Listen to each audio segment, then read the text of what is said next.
initiative maintenant, mais cette fois en matière d'éducation. Dans un quartier dit prioritaire, à Trappes, une association vient en aide aux élèves en difficulté, aussi bien à l'école qu'à la maison. Et que les problèmes soient socio-scolaires, la FEV, l'association de la Fondation étudiante pour la ville, intervient. L'action phare de ce réseau de bénévoles, souvent des étudiants, c'est l'accompagnement individualisé. 2 heures par semaine, ils sont aux côtés des élèves pour leurs devoirs, mais aussi pour des sorties au cinéma ou encore au musée. Léo Brachet a suivi il y a quelques jours 3 bénévoles de l'association.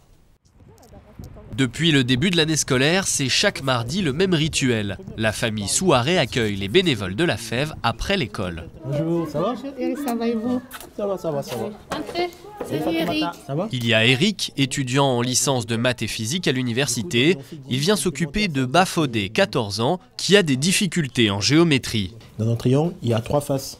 Ici, 3 faces, ils ont un nom. Tu vois, ici, là. Tu vois, c'est cet arrêt-là. Enfin, c'est cet arrêt-là. Hypoténuse. On a revu sur la trigonométrie parce que je m'en sors pas bien. Les côtés adjacents ou hypoténuse, c'est ce que j'avais pas compris en fait. Là, c'est plus clair parce que j'avais pas les méthodes en cours.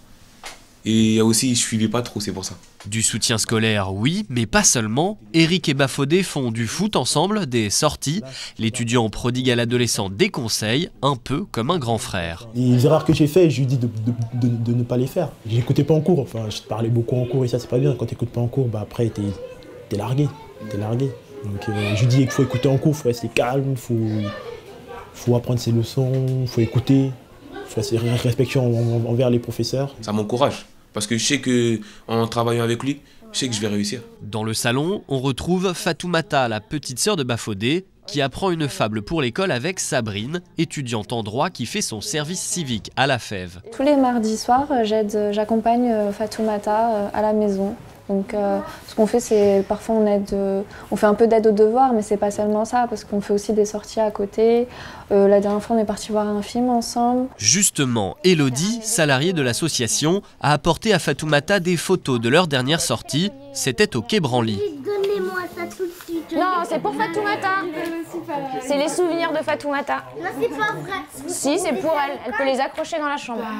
Moi, j'ai pas eu l'occasion de le faire sortir, d'aller au cinéma, Quai Branly. Donc déjà, c'est pas parce que je peux pas, mais j'ai pas le temps de les accompagner.